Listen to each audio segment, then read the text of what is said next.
I was pulling up old floorboards in my kitchen when I found letters that had been waiting for someone like me for 80 years. My name is Sarah. My husband Tom and I bought our house 3 years ago, an old two-story on Elm Street that needed everything. The kind of house that real estate agents describe as having good bones and that homeowners describe as a money pit. And we loved it anyway because it had a big kitchen and tall windows and a garden that someone had clearly cared about deeply a long time ago. We knew from the beginning that it would need renovating. We just didn't know that the renovation would change our lives in a way that had nothing to do with the kitchen tiles or the new windows or the bathroom we had been planning for 2 years.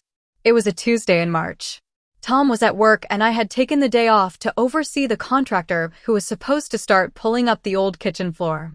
We had known for months that the original floorboards were damaged and needed to go, and I had been equal parts excited and anxious about it the way you are with old houses, because you never quite know what you're going to find underneath.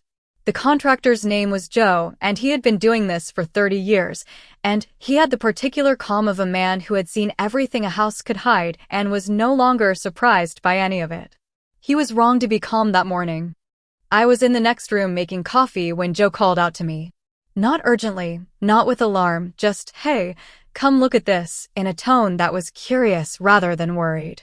I came through to the kitchen, and he was crouching over a section of the floor he had just lifted, and he was holding something in his hand that didn't belong there. A tin box, small and flat, the kind that might have once held biscuits or tobacco, sealed with a piece of wire twisted around it that had gone dark brown with age. I took it from him without thinking.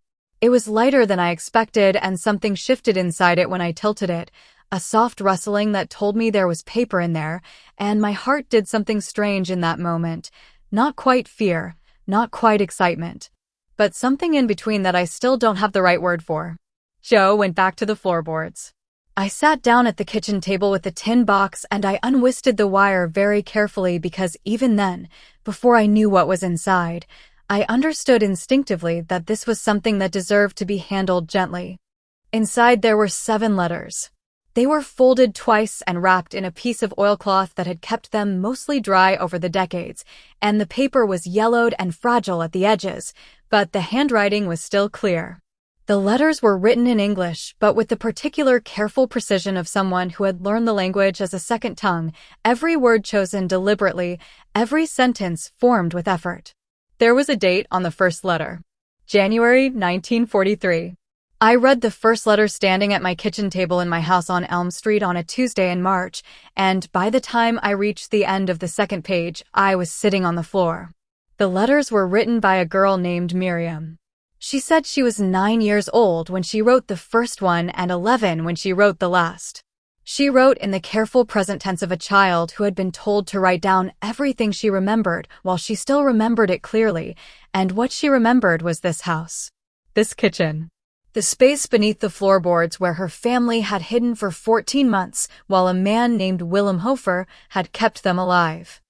I want to stop here for a moment because I need you to understand what I was reading.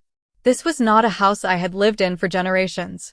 This was a house I had bought at a real estate auction 3 years ago from an estate that had no living relatives anyone could locate. I had chosen it because of the kitchen and the tall windows and the garden, and I had pulled up the floorboards because they were damaged. And now I was sitting on the floor of my kitchen reading the words of a 9-year-old girl who had hidden in the darkness beneath those same boards 80 years ago and was asking, in the careful, heartbreaking English of a child who understood that she might never get to ask anyone in person, for someone to tell the world what Willem Hofer had done for her family. She wrote his name 7 times across 7 letters. Willem Hofer.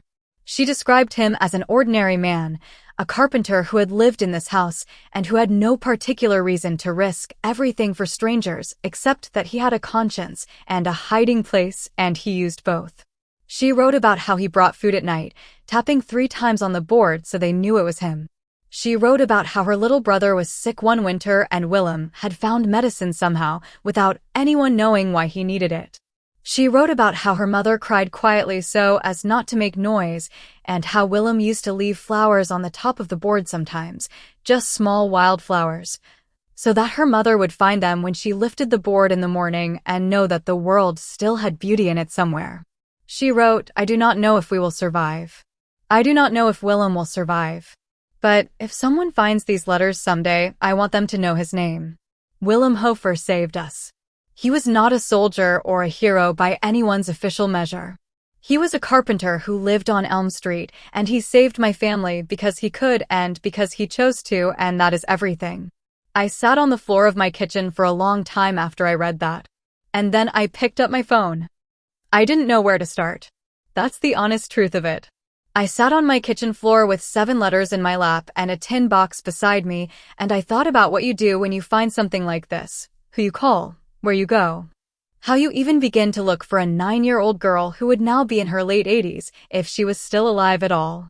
Joe was still working in the background, lifting boards, stacking them quietly against the wall, giving me the space I clearly needed without making a point of it. At some point he brought me a cup of coffee from the pot I had made earlier and set it down beside me without a word and went back to work, and I thought, this is a good man.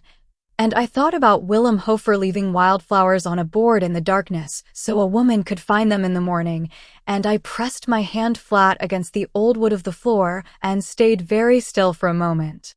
I called Tom first. He answered on the second ring, and I said, "You need to come home," and he heard something in my voice that made him not ask questions, just say, "I'm leaving now." While I waited for him, I read all 7 letters again, more slowly this time, and I wrote down every name Miriam had mentioned. Her parents were Esther and Joseph. Her brother was called Samuel. Willem Hofer was the name she wrote most often, carefully and with a kind of reverence that you don't expect from a child's handwriting, but that came through clearly even across 80 years of folded paper. Tom arrived 40 minutes later and sat down on the floor next to me and read the letters himself without saying anything, and when he finished he put them down very carefully and looked at me and said, "We have to find her." I said, "I know. I don't know how." He said, "Start with what we know." So we started with what we knew. That evening, after Joe had gone and the kitchen was half its old floor and full of late afternoon light, Tom and I sat at the table with the letters and our laptops, and we began. I typed the name Miriam into a search alongside the words Holocaust survivor and the name of our town and the year 1943 and got nothing useful. I searched for Willem Hofer and found 3 men with that name, none of them connected to anything we were looking for. I searched the address of our house through historical records and found ownership documents going back decades, but nothing that mentioned a carpenter or a family in hiding or anything that connected to what those letters described. I felt the particular frustration of looking for something that existed, but left very few official traces, because that was often the nature of those years. The things that happened in private houses on quiet streets were not always the things that made it into documents. And then Tom said, "Try the letters themselves. Put the exact phrases she used." I typed a sentence from the 3rd letter, the one where Miriam described Willem tapping 3 times on the board, into a search engine, just to see, not really expecting anything, and what came back stopped me completely. There was a blog. It was small and personal and written in English by someone who called themselves the grandchild of a survivor, and in one of the posts from 4 years ago they had written about their grandmother, a woman who had hidden as a child during the war and who had spoken often in her later years about a house and a man who had saved her family and whose name she had never been able to officially record because the records of that time were incomplete and because she had been a child and children remember feelings more clearly than facts. The grandmother's name in the blog post was Miriam. My hands were shaking when I found the contact form at the bottom of the blog. I wrote a message that took me 40 minutes to compose because I was aware that I was writing to a stranger about something that could be either the most important thing that had happened to their family in 80 years or a painful mistake, and I didn't want to cause harm with hope that turned out to be wrong. I wrote carefully. I said I had found letters under the floorboards of a house I was renovating, that the letters were signed by a girl named Miriam, that they were dated 1943, and that they contained a request to tell the world about someone named Willem Hofer. I said I didn't know if this was the right family. I said I was sorry if it wasn't. I said if it was, I wanted them to know the letters were safe and that I had read every word. I pressed send, and then I sat back and Tom put his hand over mine and we waited. The response came at 2 in the morning. I was asleep and my phone lit up on the nightstand, and I reached for it without thinking and read the message half awake, and then I was completely awake. It was from a woman named Rachel. She said her grandmother's name was Miriam, and she had been born in 1934, which would have made her 9 years old in 1943, and she had lived in our town during the war, and she had spoken her whole life about the letters she had hidden under a floor in a house on a street she could never quite remember the name of, and she had always believed that no one would ever find them, and she was 90 years old now and she was still alive, and Rachel said, "My grandmother is going to want to speak with you." I woke Tom up. I read him the message. He sat up in bed and put his face in his hands for a moment, and then he looked at me and said, "Call her. Whatever time it is, call her." We arranged a video call for the following morning. Rachel helped set it up on her grandmother's tablet, and I sat at my kitchen table, the same table where I had first read the letters, above the same floor where they had been hidden, and I waited while the call connected. And then Miriam was there.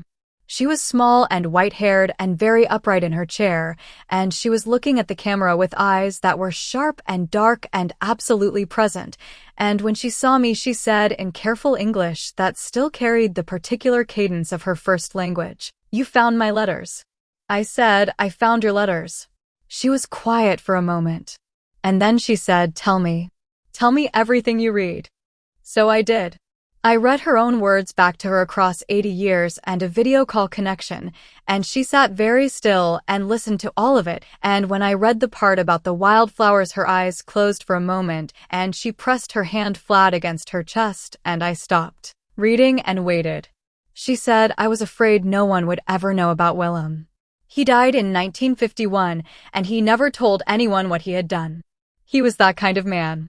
He thought it was simply what a person should do, and so he did not speak of it." I said, "People will know now." She looked at the camera for a long moment. And then she said, "I wrote those letters for someone exactly like you. I believed there would be someone like you someday. I just did not know it would take 80 years. Rachel helped Miriam submit Willem Hofer's name to Yad Vashem, the Holocaust Memorial Authority in Jerusalem, for recognition as righteous among the nations, the honor given to non-Jews who risked their lives to save Jewish people during the war. The process took several months and there was documentation required, and Rachel did most of the work, gathering what records existed, submitting Miriam's testimony, corresponding with the authorities who review these cases carefully and thoroughly. The recognition came through on a Thursday in November. Rachel sent me a photograph that morning. It was Miriam, 90 years old and very small in a large chair, holding a certificate with Willem Hofer's name on it.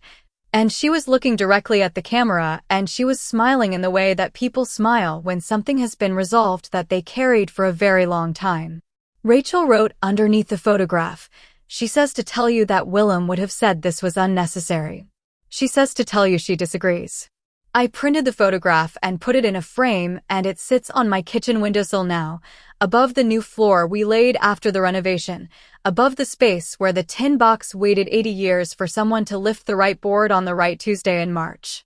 Tom came in while I was looking at it one morning and stood next to me, and we were both quiet for a moment, and then he said, "Do you think she knew someone would find them?" I thought about a 9-year-old girl in the darkness beneath a floor, writing letters by whatever light she had, addressing them to no one and everyone, hiding them in a tin box and sealing them with wire and trusting them to time. I said, "I think she had to believe that. I think that's why she wrote them." He nodded. And we stood there together in our kitchen in the morning light, and that was enough. That was more than enough.